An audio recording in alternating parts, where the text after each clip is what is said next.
What's poppin', y'all? It's your girl Brie Danielle, and I'm back here with another video. For those of you who are new to my channel, welcome. For those of you who are part of the crew, welcome back. Thank you for your continuous love and support of my channel. If you haven't already, make sure you hit that like button, make sure you hit the subscribe button, make sure you hit that little bell button so you don't miss when I post another video. And enough of the blah blah, let's get straight into this video. Hey y'all, so this video was recorded a while ago and I just feel the need to put it out now. But I did want to put this in the beginning of the video because I want to make it clear that I am aware that this can only be done depending on what stage you are in your healing journey. And so when I say some people got it, some people don't, that's what I mean.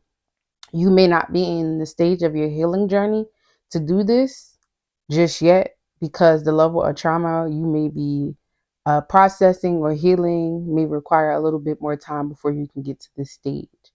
I am aware that there are certain levels of trauma that it takes a little bit more work to do in order to get to this stage. And so that being said, you're human, your journey is your journey, but I hope that this helps you in some way, shape, or form. Enough of the blase blah, let's get into the video. So y'all, today we are talking about victim versus victor mindset.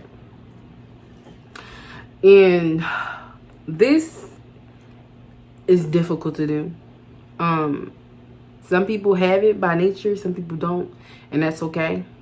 Just by the way, if y'all hear a lot of wind, it's because it's very much windy outside today, so just wanted to put that out there. But anyway, we all experience some sort of trauma, trials, tribulations, obstacles, storms, whatever you want to title it. We all experience it in some way, shape, or form. And as a result of those things, we get pain, we feel angry, we feel sad, we feel resentful. Some people feel bitter. And those things are very much valid. I don't want to take that away from anybody. However, that shift in mindset, some people have it, some people don't, and that's okay. However, I think it's very important to do, because I know for me, it brings much more joy and peace to see how things have happened for you than to fall victim to what has happened to you. And so I never want to take that away from anybody, because what you feel because of what you've been through is very much valid. And it's very much real. Like, those feelings you feel are real. It's what you do with those things is what's the most important. And so it also, I feel like, allows you to take your life back, right? And so I know this isn't easy. It's hard, because when you're going through these things, it's like, yo, like, why is this happening to me? What is going on? Why did this person do that to me? Like, it's just like I say, those feelings are valid, and that pain is deep, depending on what the situation is. And so I think when you're in it, it's hard to see how it's working for you. And I think the very most important thing to do first is to sit with those emotions and what it is that you're feeling because of those issues and those trials and those storms. Because you got to be real with yourself about how you feeling. I feel like, in order to see how it's happening for you. And I think you need to feel those things. You can't escape your feelings. You can't escape those feelings. You won't feel it. And I think it's important to be able to feel it, sit with it, and just allow yourself to just be. But don't stay there. Take your power back. Take your life back. And so I think I'm just going to touch on some ways you can see how things have worked for you, instead of just to you. So I'll start with some things that I think we experience, like heartbreak from a romantic relationship. Sometimes when you're in a heartbreak, it's hard to see how the heartbreak is happening for you, especially when you feel like you're giving your all, or you feel like, you tried your best in the relationship. and you can't quite see how the heartbreak is happening for you. But maybe you can see that it happened for you because now you see what you don't want in a romantic partner. You see, you know, how you need to work on yourself. You see how you need to extend yourself some more love, so, work on your self-care, like whatever that means for you. That heartbreak may help you see that for yourself. Being taken advantage of, people will deal with that as well. Like, it's hard to see how that works for you, but you learn to set boundaries with people. And that's not just in romantic relationships, that's in friendships, that's in family relationships as well. You learn how to set boundaries for yourself. You learn how to pour back into yourself, because you can't pour from an empty cup. And I know that's a cliche quote, but it's so very true. You learn to pour back into you and set boundaries, so you're not over pouring from yourself to a point where you have nothing left for yourself. Loss. And loss isn't just loss of your loved ones, but it's also loss of finances. It's loss of opportunities. It's loss of, you know, different various things and whatever that is for you. But through that loss, if we talk about something as simply as somebody close to you, you learn not to take certain relationships for granted. You learn to love on those people that you had. You learn to, you learn from those people, right? What they've taught you, you know, and to see how that has happened for you, you just see how it just showed you how to love on those that's closest to you. It showed you how to, you know, just live your life.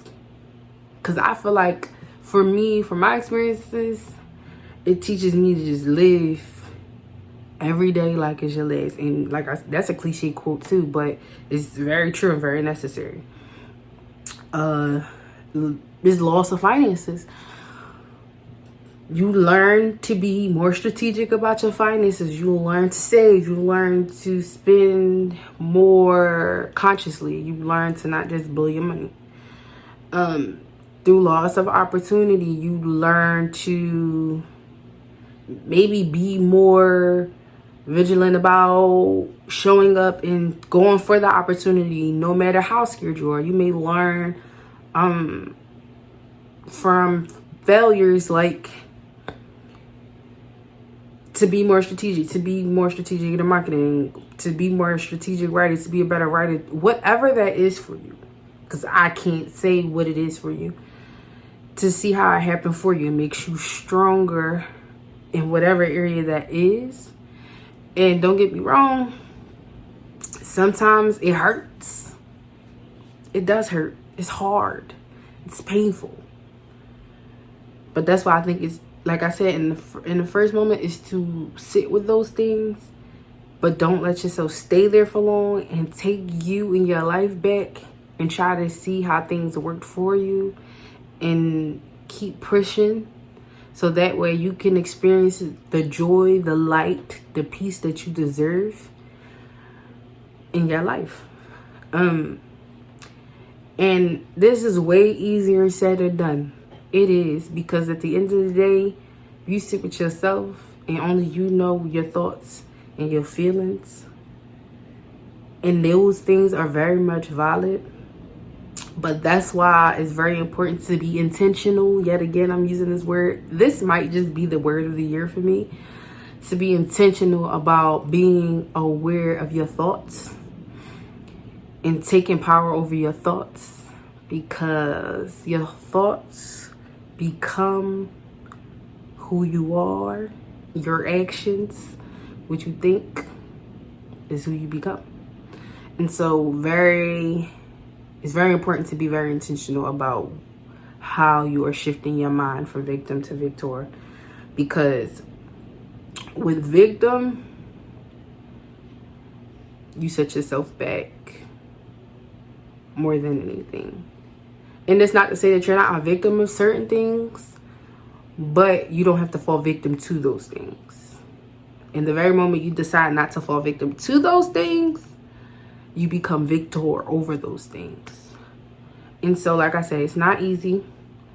If you need a therapist to help you do it, I'm an advocate for therapy. I go to therapy. It's very much necessary, I think, and I believe.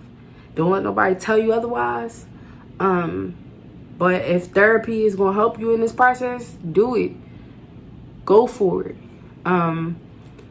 But I think it's very important so you can take control over your life. And with this, be patient with yourself. Like I always say, extend yourself some grace and just know that it's not going to be fast paced, because some days you may have it, some days you may not have it, and that's okay.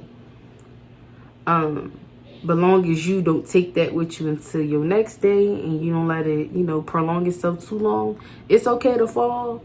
But long as you get back up, that's all that matters. It's more strength and vulnerability than it is to pretend that, that things aren't what they are. So like I said, everything you're experiencing is valid. You are victims of things, but that don't mean you have to fall victim to them. The very moment you decide not to fall victim to them, you can become victor over them. And so that's it for this conversation. And until next time, peace, love, and blessings.